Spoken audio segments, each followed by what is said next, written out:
bit of technical difficulties. We don't have a projector, but we have my laptop here that if you want to scoot in and see more, you're welcome to come up closer. And then you have printed out copies of the presentation. It's tiny text, but it's good. So, first I want to start by introducing myself. My name is Sarah Rogers. I am the Certified Local Government Coordinator for the Georgia Historic Preservation Division.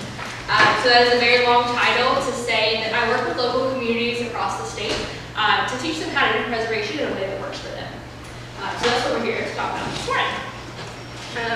So first, let's start with what is historic preservation. Does anyone want to share what you think the term means to you?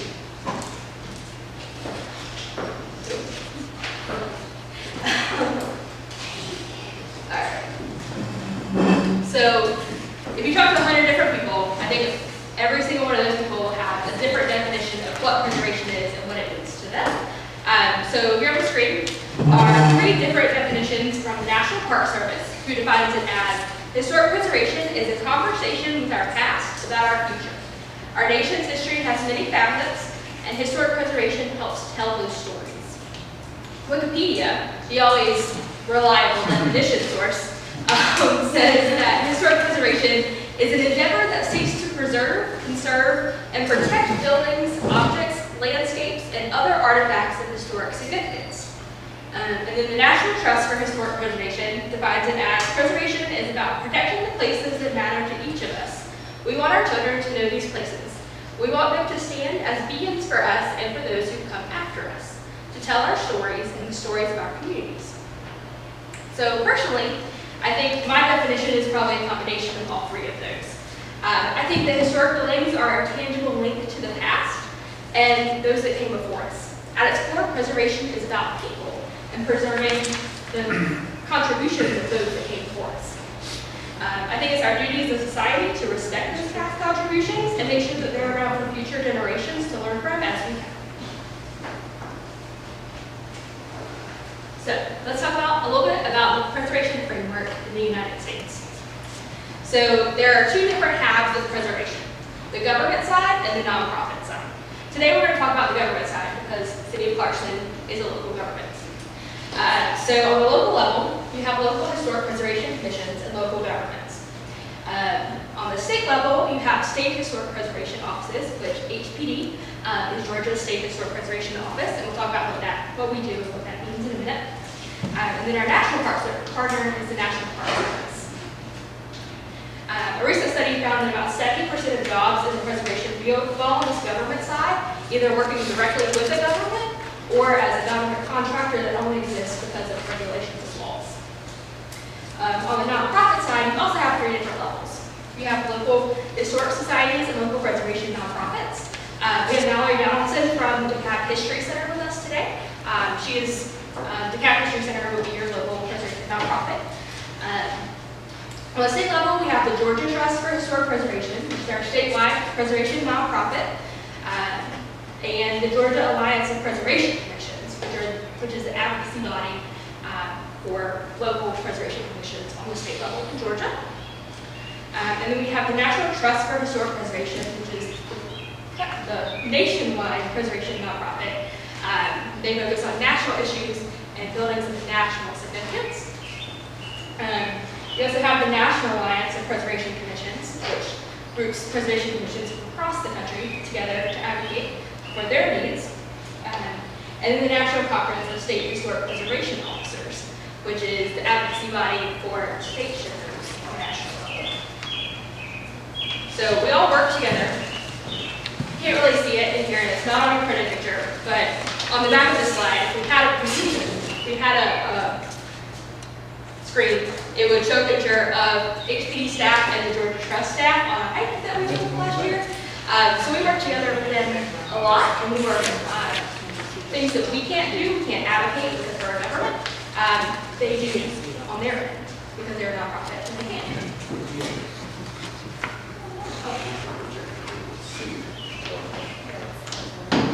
Oh, we got it. We hope, we don't. We got it. We see if we're lucky or poor. Look at that. Look at there. Okay. There we go. Extension will readjust. The extension cord, you can use it. He You had need an one. extension I cord? don't know where it went. I think we should go with him We and told then you put the it. same one that we thought. Yeah, I don't know where it went. I got one. I got one in the back of my car. We borrowed it. I got a 25-foot in the back of my He's got car. one in the back of his car. I got a 25-foot extension in the back of my Oh, car. here it is. It's right here. Oh, We this got it. is here. Okay. Let's pause, grab some more coffee and snacks while we set up the projector. Oh, okay. The handouts, do you have? Yeah. Yes.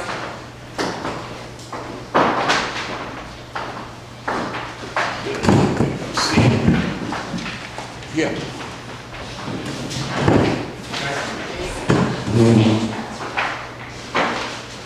Just want to work off, guys. There's a lot of really Yes, good sir. resources over here. If anybody's interested, you're welcome to take handouts and copies of educators over here.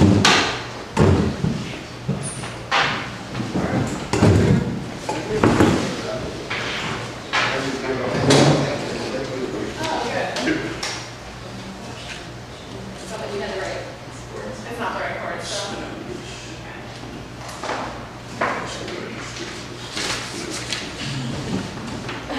Not me.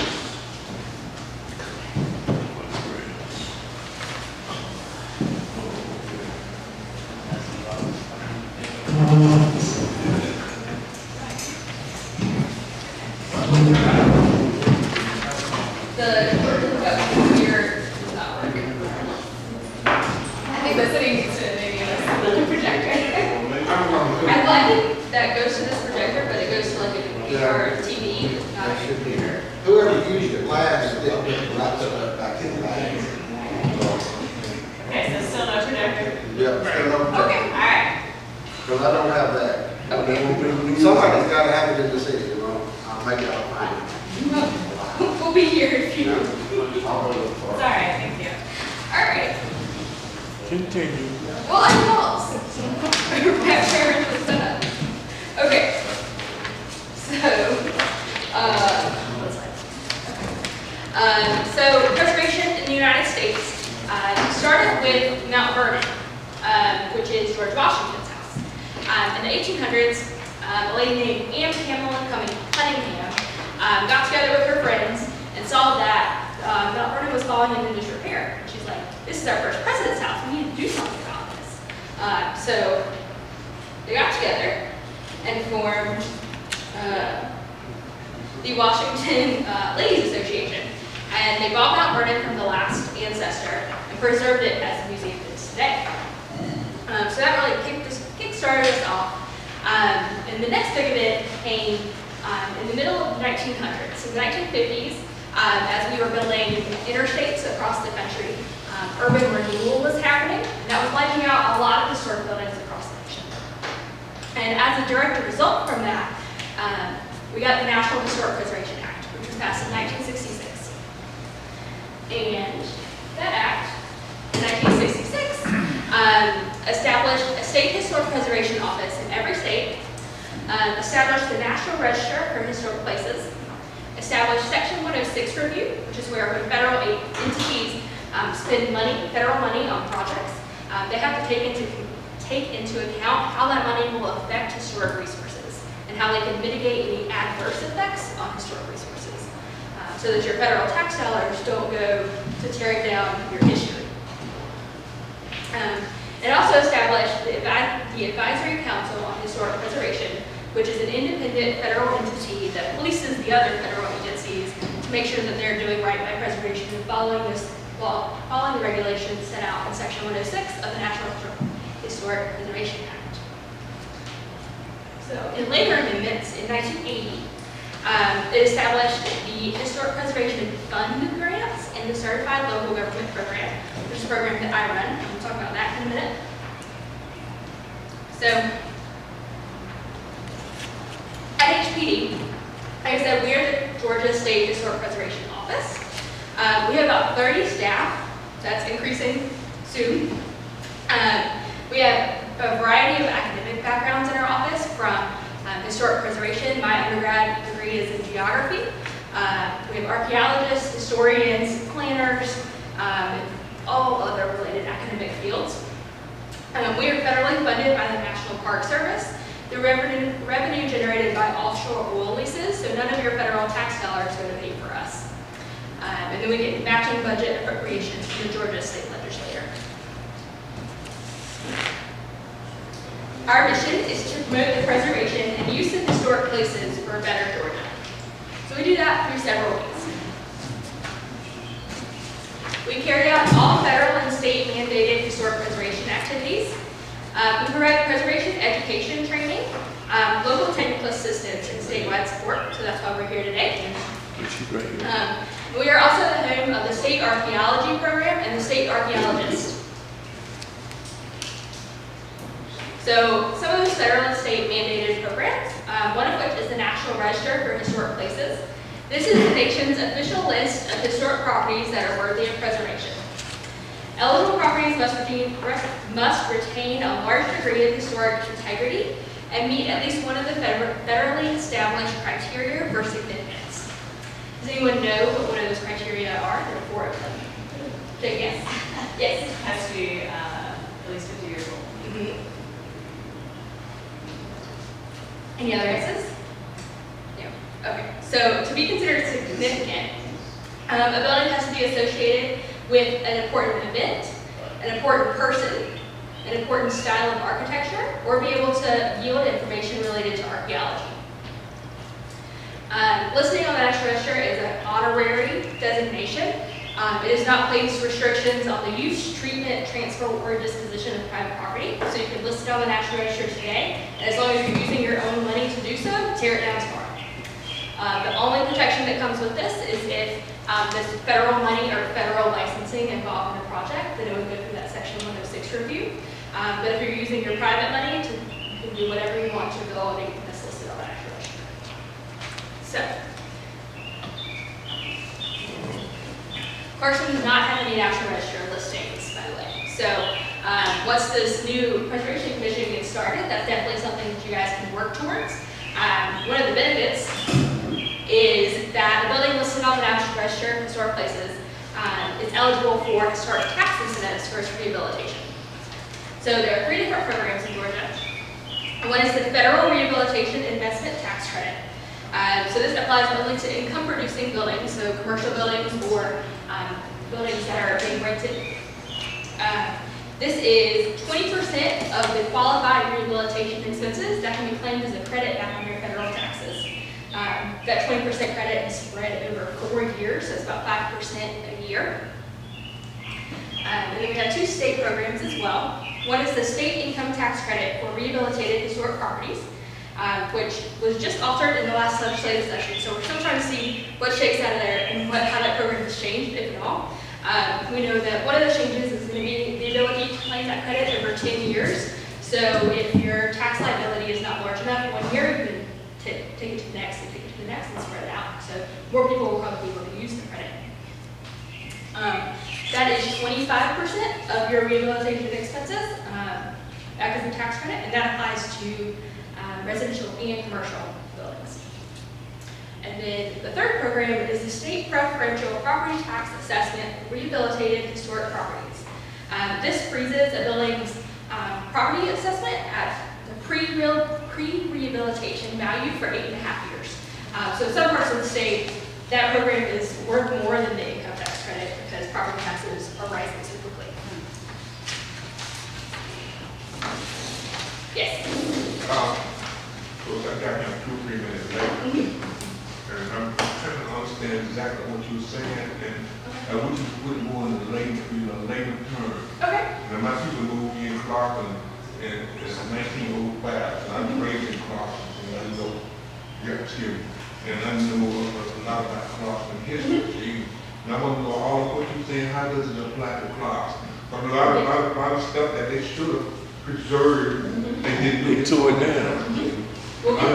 I'd like to know exactly all of what you're saying, how does it apply to Clarkston, you know? Yes, sir. We will get there. So the programs that I was just talking about is what we do at HPD. So we'll talk about how you can do preservation on the local level, but I wanted to give you the state perspective, and then we'll move to the local level. Okay? If you still have questions later, please stop me and ask. Okay. So another thing we do at HPD is review historic resource surveys. So So historic resource surveys are the first step in preservation planning. They should be completed according to the Georgia Historic Resource Survey Manual. And so that means they need to be completed about every 10 to 15 years to make sure that the information is correct. And these are an inventory of historic resources, 40 years or older in a given area. So a lot of local governments undertake these surveys to understand what historic resources they have in their jurisdiction and how they can preserve them, because you can't preserve what you have until you know you have it. And then we also do them at the state as part of the Section 106 process, so that when federal entities are spending money on projects, they do a survey to find out what's in that area that they're spending money on and how it affects historic resources in that area. Okay. So the program that I run is called the Certified Local Government Program. This is a partnership program between local governments across the state, HPD, and the National Park Service. It provides opportunities for technical assistance in historic preservation. And then certified local governments are eligible for preservation grants from HPD. We have to give 10% of our budget to local governments in this program. So that works out, last year it worked out to be about $95,000. We have 99 CLGs in Georgia, which is the largest program in the country, which is a really big deal. We're probably going to get hit 100 in the summer. So if Clarkston applies for the program, you guys can be 100 if you get an application. So there are some requirements to be in the program. One is to establish a historic preservation commission, which Clarkston has already done. We're just waiting for you good folks to volunteer to sit on the commission. The next requirement is to enforce state and local legislation for the designation and protection of historic properties. So in Georgia, we define that as meaning that the local government has passed a historic preservation ordinance that is in compliance with the Georgia Historic Preservation Act. Clarkston has. So you got 2 checked off. We require them to maintain a system for survey and inventory. So that goes back to that historic resource survey piece. You have to know what historic resources you have in your community to be able to preserve them. And then the 4th is to provide for public participation. So this means that the Preservation Commission has open meetings, that they're meeting Georgia Open Meetings Act and doing public notice for those meetings. And they're also allowing public comment at those meetings. So those are the federal requirements. At the state, we have a couple little, much more minor requirements. One is to have a city staff contact for the HPC, so that we know that city staff and the city council knows what the HPC is doing, because it is an arm of the local government. And they're not just out there floundering without staff support. We ask that the members on the HPC go to training once every 3 years, so we can make sure that you know what you're doing. And then also go through an evaluation process. So we'll check up to make sure that when you enter the program, you agree to meet all these requirements, and every 4 years we check to see that you're still doing that. Who goes to training? The Preservation Commission members? In the city? Yes. Okay. Yes. So one of the main benefits of that program is that communities are eligible for grants for preservation. These are 60% of the funds provided by our office, and it's a 40% local match. That match does not have to be cash. It can be an in-kind volunteer match. So if you are a small town with limited resources, these are not out of question for you guys. These fund historic resource surveys, other preservation planning activities, outreach and education. So if you want to continue to host workshops like this one, you can apply for grants to do that. Pre-development projects, which are like architectural and engineering plans, conditions assessment, so you know what's going on with the building before you start to do work.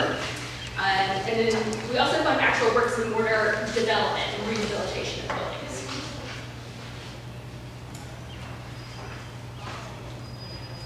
So last year, we awarded 7 grants for a total of $95,000. This year, we are awarding grants next month. We have, I want to say 17 grant $100,000 for that. Okay.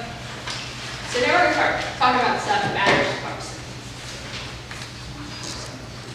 So the Georgia Historic Preservation Act is Georgia's state enabling legislation that outlines what local governments across the state can do through preservation commissions. So there are about 5 communities in the state that passed preservation commission ordinances before this act was passed. Clarkston is not one of those. You guys just passed yours in January. So you are our newest HPC at this point. So that ordinance does several things. It establishes a historic preservation commission, and it defines the duties and authorities of that commission, and then it defines the process for creating and regulating historic districts. So if you're interested in sitting on the Historic Preservation Commission in Clarkston, I would recommend the first thing that you do is read that ordinance so you know what your duties and authorities are and what you're supposed to be doing on the commission.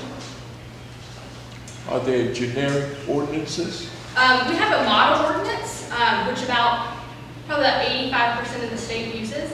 I think Clarkston is based on that. There are a couple little changes that they made when they passed it, but it's mostly in line with what everybody else is doing. So these are the authorities that they're in your packet here too, that the Georgia Historic Preservation Act gives local preservation commissions. Normally I would say you guys can read, so I'm not reading them to you, but you can't read this today, so I'm going to read them to you. First one, big and bold, is to conduct educational activities. Preservation Commission is the body in local communities that knows the most about preservation typically. And we want them to be out in the community telling their residents what preservation is and what it means to them and what the benefits are. The second authority is to prepare and maintain an inventory of historic properties. The third is to recommend designation of properties or historic districts. The fourth is to review certificates of appropriateness applications. The fifth is to investigate and study historic preservation matters in the community. The sixth is to seek funding and grants. The eighth is consult historic preservation experts. And the last one is to accept donations, grants, funds, and gifts of property. So if there's ever a building in the community that is in danger and the owner wants to get rid of it, the HPC can actually take ownership of that building, but you have to check with City Council first.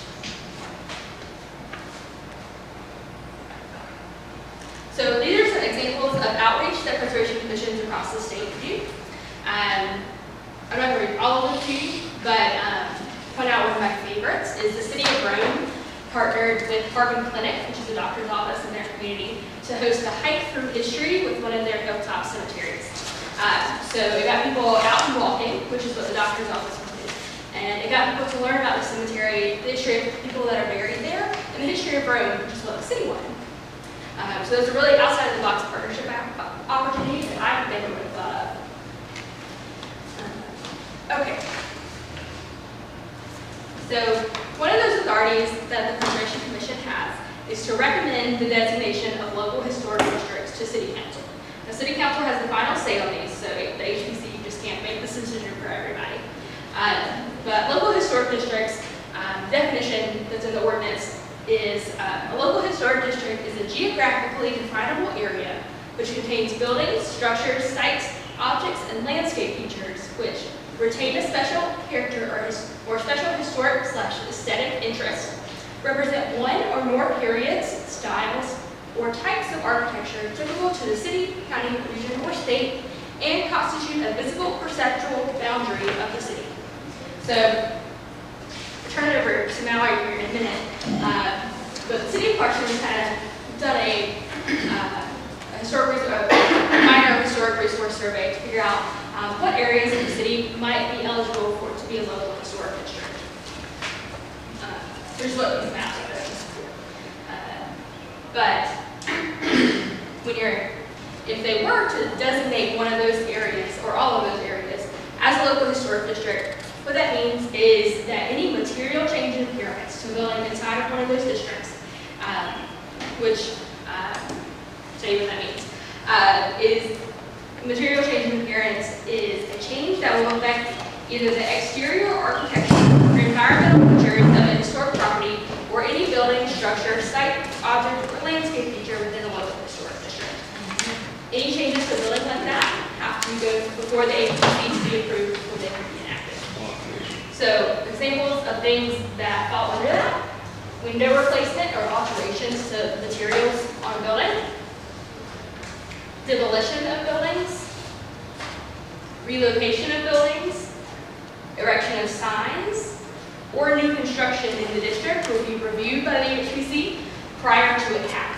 So you're concerned with people tearing down historic resources in your community. This is the way to stop that. The HPC can tell people, no, that building is historic. You're not tearing it down. It's important to our community, and that's not allowed. So, of course, Whatever you want to do for us. so benefits of local historic districts are they protect investments and encourage better design. This is through the certificate of appropriateness process, which is what's required before you do those changes that we just talked about. The HPC will look at it and make sure that it's a good idea for people to do it. They help the environment. The greenest building is the one that's already built. They encourage a sense of place and heritage tourism. When you have a well-preserved downtown or residential neighborhood, people want to come see it. If they come see it, they spend money in your community. Same goes with businesses. They want to locate in an area that people are flocking to, that they want to come experience. And in historic neighborhoods, that's what they get. And there are also social, psychological, and physical benefits.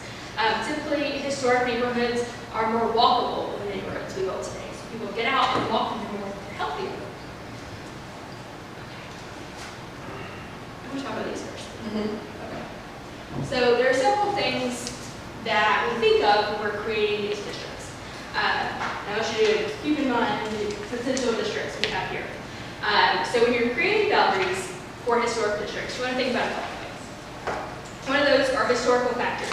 So how does the community grow naturally? Where can those lines be drawn to separate a historic district from the rest of the community?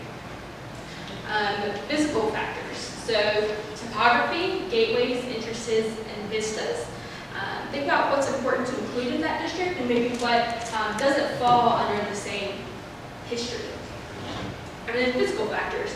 Railroads, highways, expressways, urban spaces, and rivers. So those are natural dividing lines for historical districts.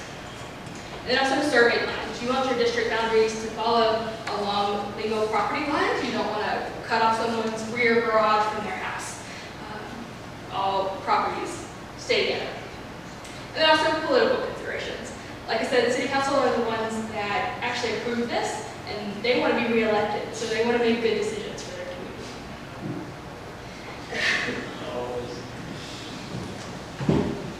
And then some other boundary considerations. You want a mix of contributing and non-contributing buildings, and we'll talk about what that means in the next slide. But you want at least 50% of buildings in the district to be contributing.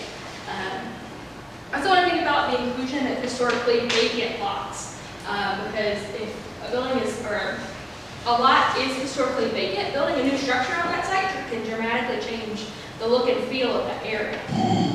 And then you want no donuts, islands, or spot zoning that can be considered giving one owner preferential treatment over another. And then no owner consent laws. Things are either historically significant or they're not. And an owner's opinion about that doesn't really come into play when we're thinking about where we draw these lines.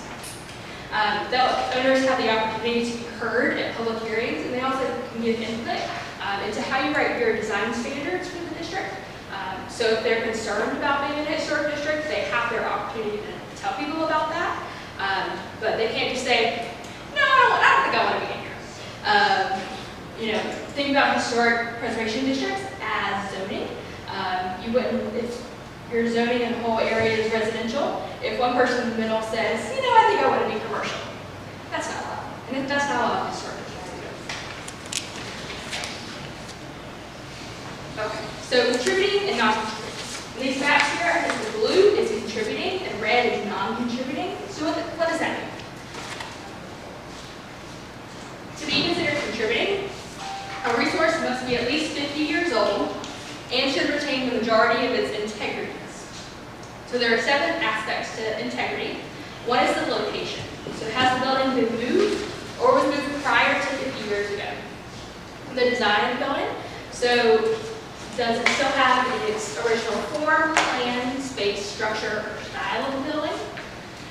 The setting to the building, so the surrounding environment. Does that still tell the story of why that building is significant? The materials that make up the building. So does it have replacement windows or vinyl siding or something that's masking the historic features of the home? Workmanship, so the physical evidence of the people that built it. What makes the building unique? And then the feeling, so the sense of place of the building. Does it still tell you it's historic? And the association, so the link between a property and its significance. So like I said, thinking back to the National Register, you have those 4 criteria for significance. And so for example, this doesn't apply to local historic districts because you're only concerned with outside. But the example I like to give is if the building is significant because it has a pink bathroom and a new owner comes in there and tears out that tile, then that's lost its significance. So thinking about a building, if it's significant for its architectural style on the outside, if someone comes in and raises the roof and puts new windows in and changes the style of the building, then it's no longer significant because all of that original material is gone. Okay, so that's my spiel for now. I'm going to turn it over to Mallory to talk about what Clarkston has done, and think about local historic districts, and then I'll jump back in after she's done with that. Hi guys, I'm Mallory Donaldson. I work for the DeKalb History Center downtown Decatur. And I'm just going to give you a little background on how we got to where we are now in the city of Clarkston and what kind of brought on all this talk about historic preservation. Although I know that the residents have been talking about it for a long, long time.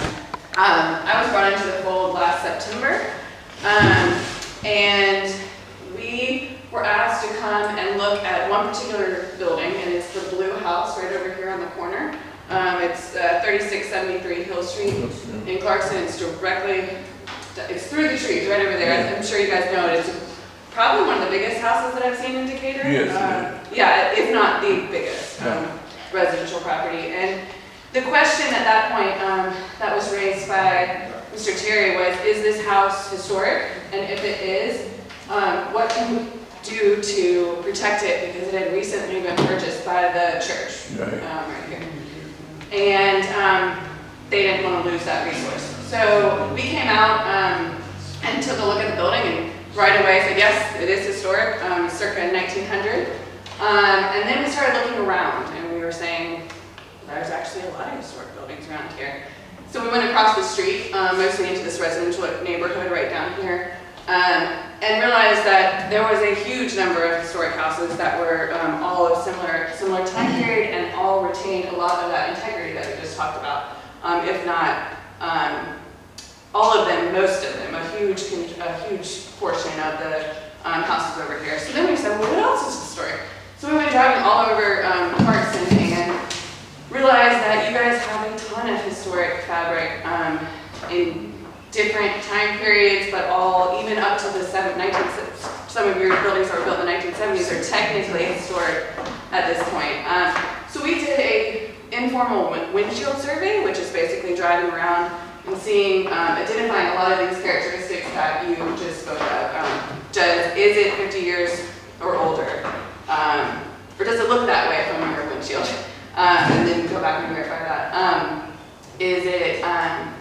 Does it retain a lot of that original character? Does the area that you're in have a sense of place that's unique to where you are? A lot of those things that we just went over. So we came up with 3 proposals of historic districts for the city. And we went back to city council and they decided that we were going to focus on this one particular district here. So this map is the first proposed historic local district And we are lucky to be like sitting right beside it right now. So here's our original house this is the blue house, 1900 right here. And then it goes across the street and all the way over to the 40 Oaks Park. So this is just a proposal. This is just us as a member-based nonprofit that has background in historic preservation, came in and did for the city of Clarkston. So this is not final, hard line or anything. This is our proposal.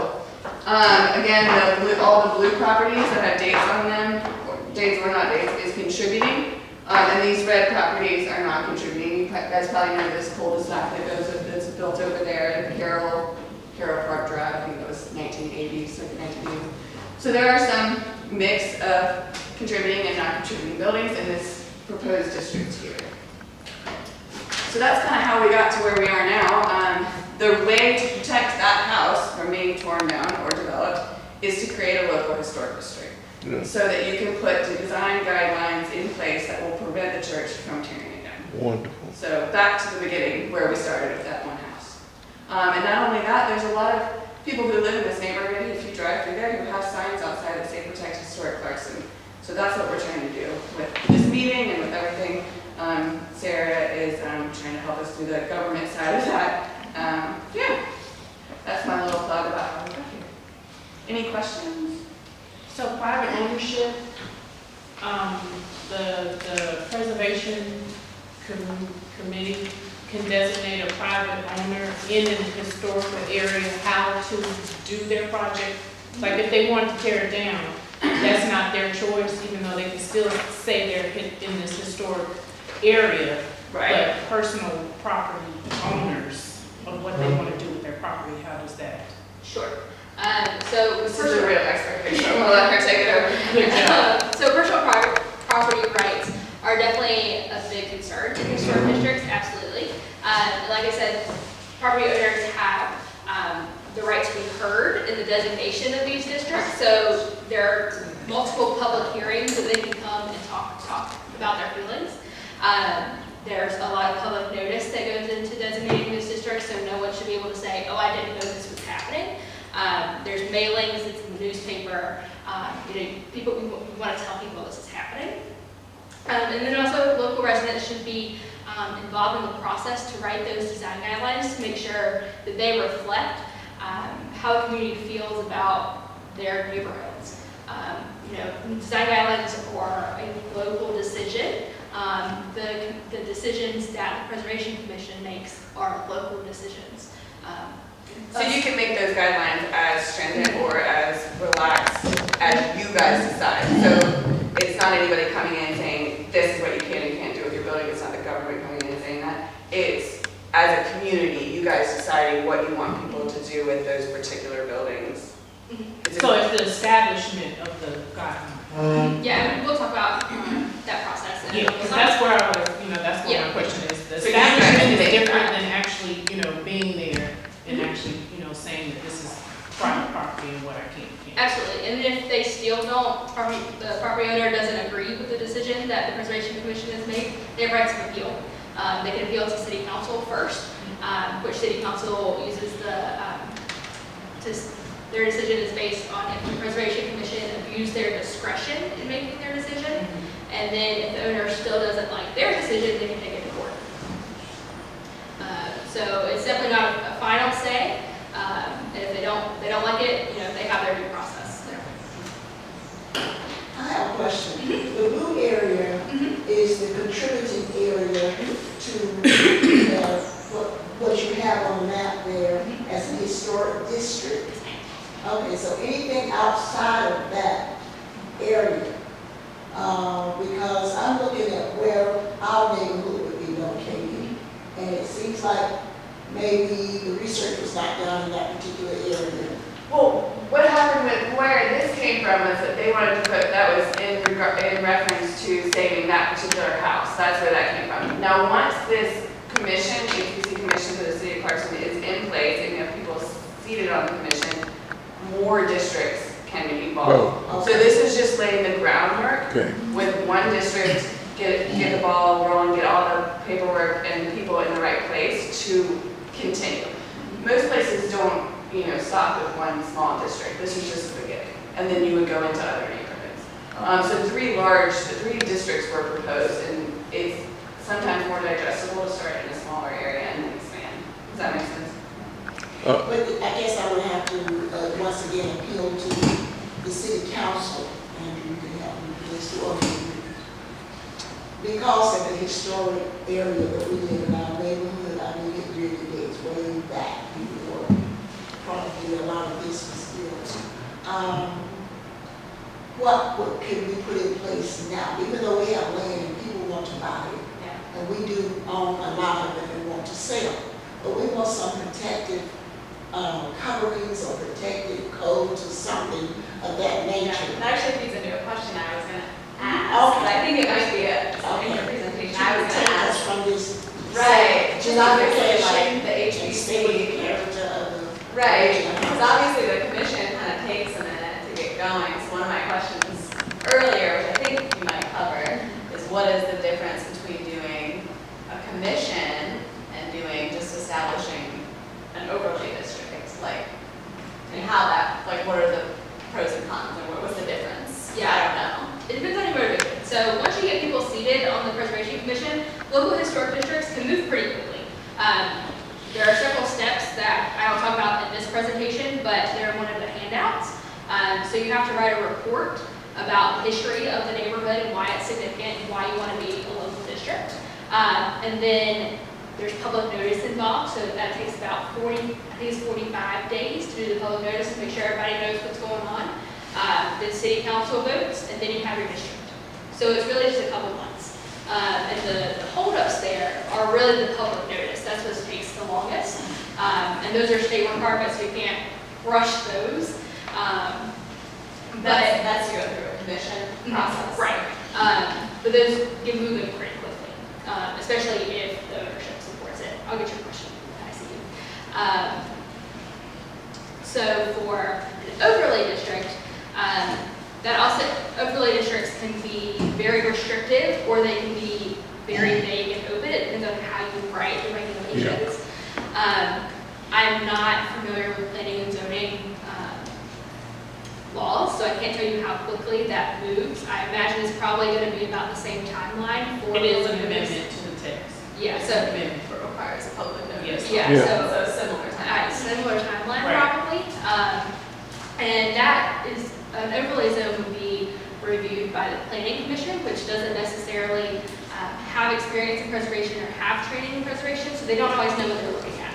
Whereas a local historic district is reviewed by the Historic Preservation Commission, and those members are supposed to have training in historic preservation, background in historic preservation, so they know what they're looking at. And that's the only thing they look at. Planning and zoning commissions look at uses, and when I was at your city council meeting, we were talking about car dealerships and things like that. So it's much more broad vision that they have, where preservation commissions are solely focused on historic preservation, and that's their expertise. In overlays, we look at aesthetics also, building structure, the structure of the building, the height requirements, the material of what you want built in there. So it's kind of like the same thing in zoning for historical preservation. You're just preserving what was there, and you're just telling them if new construction comes in, this is what it would look like. Right. And I think it depends on how you write the code for Right. overlay districts. If they're only looking at new construction and demolition, whereas preservation commissions also look at alterations to existing buildings. Right.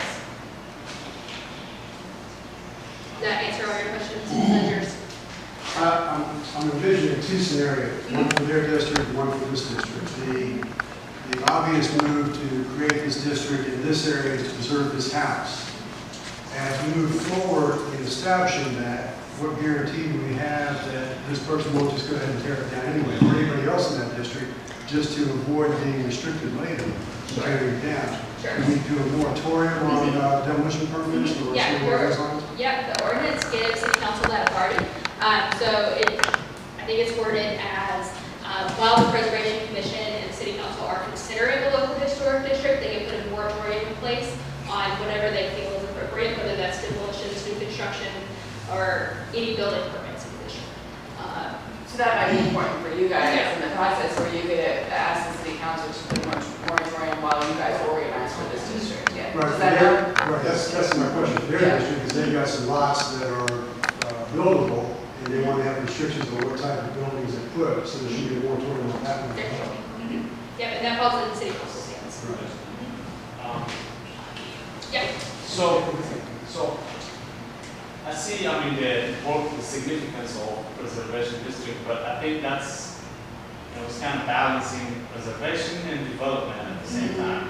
So does that hamper also development at the same time? Yes and no. So I describe preservation commissions and local districts as a way to manage change in your community. So it doesn't stop change. Cities are not a museum. Preservation does not want cities to become a museum. Cities are living, breathing entities that change over time, and that's a good thing. The certificates of appropriate process is just a way to manage that change, to make sure that it's in line with what the community wants its community to look like. It doesn't stop development, and I think honestly it kind of encourages it in a way, because in another way, but in this way, it tells businesses and property owners that they're in a community that values their built environment and values the way their community looks. And me, I want to live in a community that my neighbors care about, their surroundings. Everybody hear that? Council members? So Yes. I read, just when I was doing some research about HBCs and historic neighborhoods, I read that typically when a city becomes, or when a neighborhood becomes historic, all of the properties in that district see kind of a raise in property values, which I know can be like, yay, increase in property values. Most people want that, but I also know that there are a lot of people on fixed incomes, particularly in the senior community, who that might be a challenge. And you spoke earlier about a tax credit program where you could apply for a pause, a stay in your tax or your property values, but that only apply to National Register districts. Okay. The local community can also do a property tax abatement. I think Cobb County and maybe Athens are the only two that I know of that have done it. But that is an option that you guys can look into as a community. and local districts can be national register districts. Yeah, So yeah. you do both. So they have, just because they're a local district doesn't mean that they can't. Would the Yeah. commission have to be the one that would put them on the national register? That comes from our office. So the commission can get the process started and help fill that application out. Right. That takes a lot longer than local districts do. It's about a 3-year process at this point. So it's not an immediate solution. And even with that tax credit, they have to do work on their building to get the credit. It has to be a substantial rehabilitation, which is a complicated definition in state law. But basically they have to, I think it's improve the property value, I think it's like 50 or 100% to claim the credit. So they still have to spend money to get it back. Yeah. So, from your experience, have you seen or heard of an entire city becoming a historic district? The entire city? I think the city of, it's not the entire city now. When they did it back in the 80s, it was the entire city of Adairsville and Social Circle, I believe. The social circle was, yeah. I had a store in social circle. Yeah, so they've expanded the city now, that the local district hasn't kept up with that, but it has happened. Beautiful little city. Did you have a question, sir? My main concern was, or just a question about property values and things like that. Yeah. There was a study that was just done from GSU that looked at property values of in National Register districts and local districts and how the designation affects the property value. I think it found, I didn't memorize it, but I think that National Register districts, it increased the property value, I want to say like 15% over 3 or 4 years. And local districts, it increased to about 7%. So it's not a huge jump, but that 7% can mean a lot to someone that's living on $15,000 to $20,000 a year. And as far as, a lot of these homes in this area, are smaller homes. And, you know, even our houses, I think, maybe 1,250 square feet. And with a growing family, we've considered adding additional room and things like that. It's generally, obviously, we want to be sensitive to the preservation and whatnot, but like, is that a very tedious process, or as long as we stay within kind of the exterior guidelines? It all depends on how you all write those guidelines. It's a local process, and whatever you guys decide you want that to look like. Typically with additions, you want it to be not viewable from the right of way, so you can build a back addition, but don't, you know, like pop the top of your house and raise it 3 stories, that kind of thing. So like I said, it's a process for managing change. It doesn't stop that change. Any other questions? You said that your staff was increasing, you have 30 Yes. now. Yes. What was the triggers for that? Yes. Why are you increasing? Because the state of Georgia says we have all these areas that were unseen and now they're seen and now we're creating. Yes. So it's actually not the state of Georgia. We got a grant from the National Park Service for $3.3 million, which is the equivalent of our entire state and government or federal budget and combined right now. And we have to spend that $3 million in 3 years. That was in response to Hurricane Irma. So that money has to go to recovery for Hurricane Irma. So we're going to be hiring, I want to say 4 or 5 staff from that. That's going to be helping review that Section 106 documentation because it's all federal money. So helping us review FEMA applications and work on the coast from that. We're going to be doing a lot of historic resource survey on the coast to figure out what was damaged in Hurricane Irma because we still don't really know. And then once that's identified, actual rehabilitation money to fix the historic buildings that were affected by Hurricane Irma. We expect to get a similar award from Hurricane Michael, but we haven't really heard anything from that. Hurricane Irma happened in 2017 and we're just now getting the money, so we expect to do the timeline for Michael as well. Can you explain the difference between contributory and non-contributory?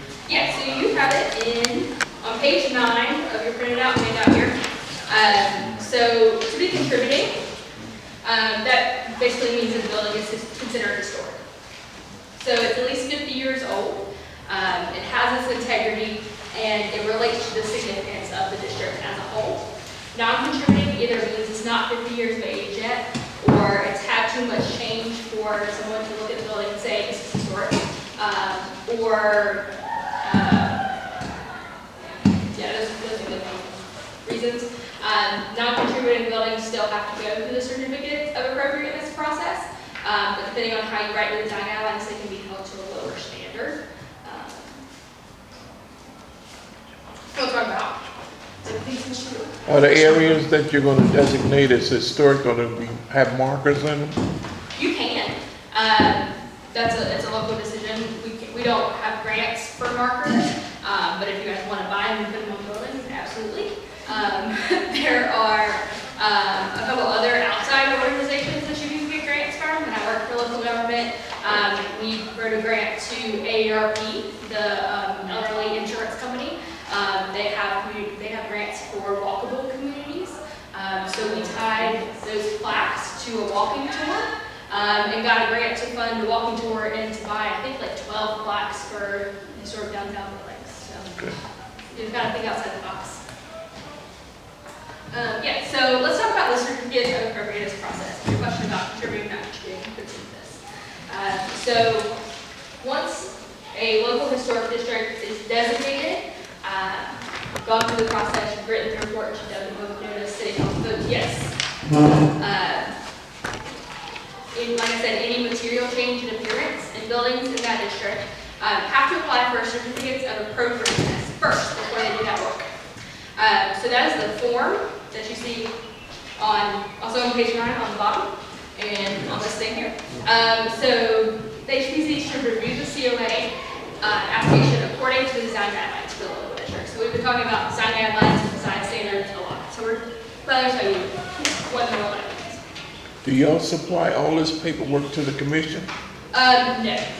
So, Then how do they get the certificates and the applications then you give to people? the city staff, and the HPC makes those forms and distributes them to. And there are templates. Oh, that's what I saw that. Yeah, yeah, yeah. Do you already have a template? Yeah, yes, so, yeah, there Okay. are 155 HPCs across Georgia, so you're welcome to base everything that you We just gotta put create our on- name on them, right? Yep, Okay. yep.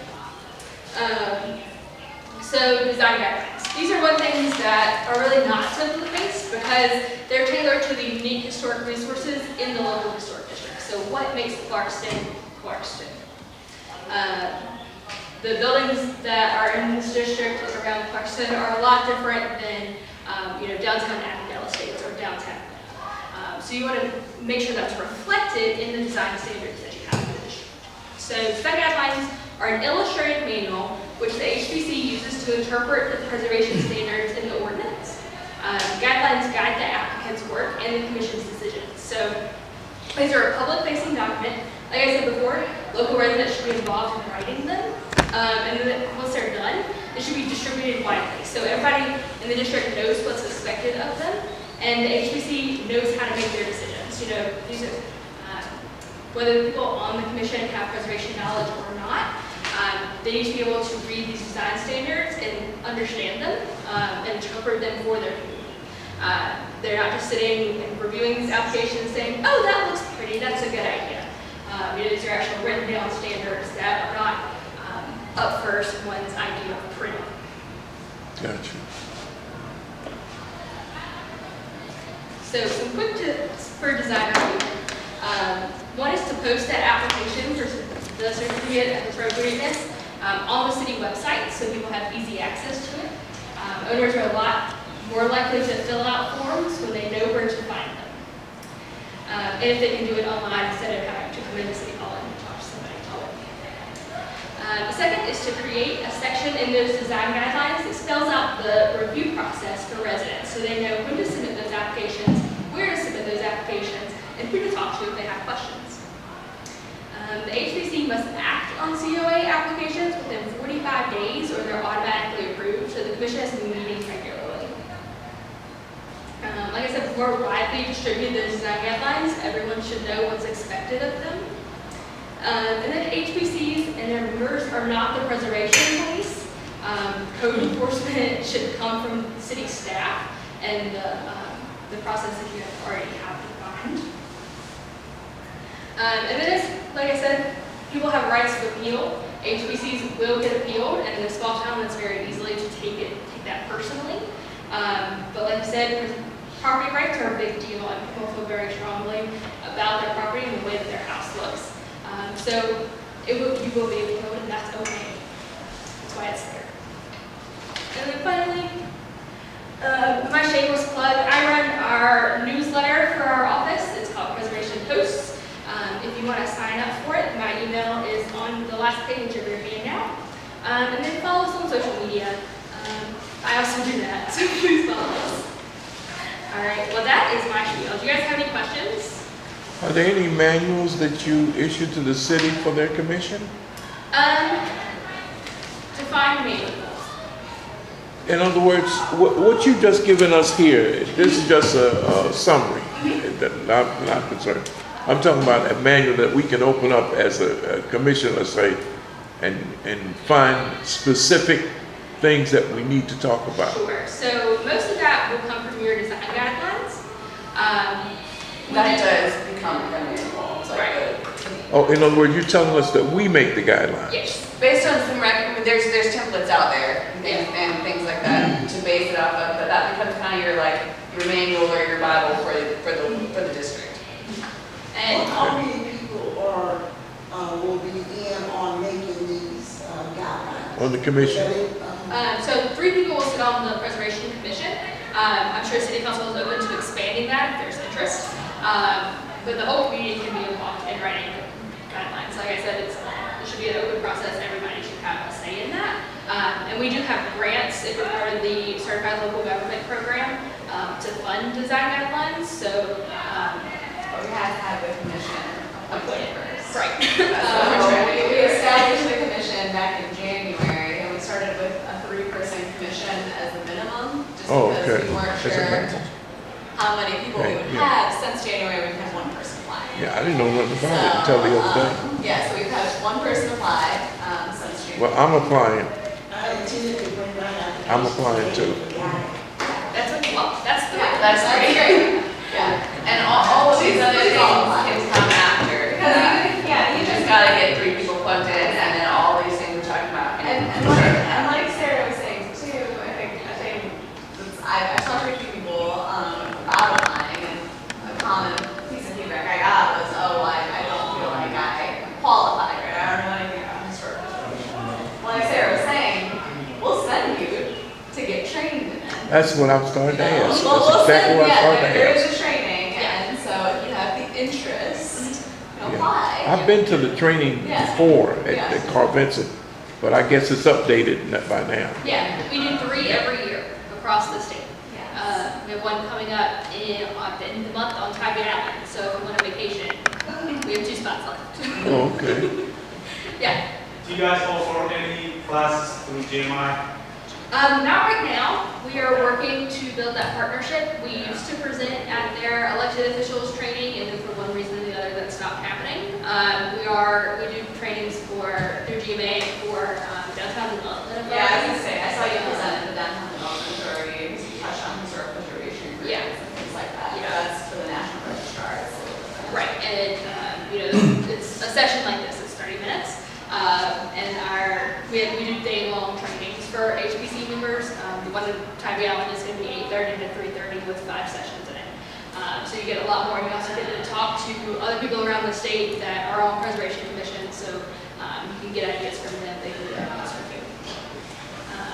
Yeah, so Also, just one thing about the HPC that I think you probably already said, an important thing to know too is it has to be residents, it can't be council. It's not a city council run commission. Right, you're disallowed from being on that. So that's the other reason why it kind of, we applied, we started in January and hadn't been able to get anywhere with it because it has to be Mhm. residents. Do Cannot the- be city Does the council approve the applicants or select the applicants? Yeah, once we have a pool of applicants to pick from, we will make the appointments. Okay. But it just is important to know that no council people can be on. That's great. Okay, whether you have to be a resident, can you be, someone who owns property? it has to be resident. It's where you lay your head at night. It has to be. Is there any reason why? That's the way that the state enabling legislation is written. That's the way it is across the state, and a lot of communities are running into issues with it. Because people live just outside the city limits, but they really care about what's going on in the community. And that's tough. If you do live in the county, DeKalb County has an HPC, I'm sure they need to go sit there as well. But no, you have to be a city resident. Not an ideal way for the city council members. Well, if you ever roll off city council, you just sit on the HPC. Great, okay. Well, I'm gonna shoot you that application I got.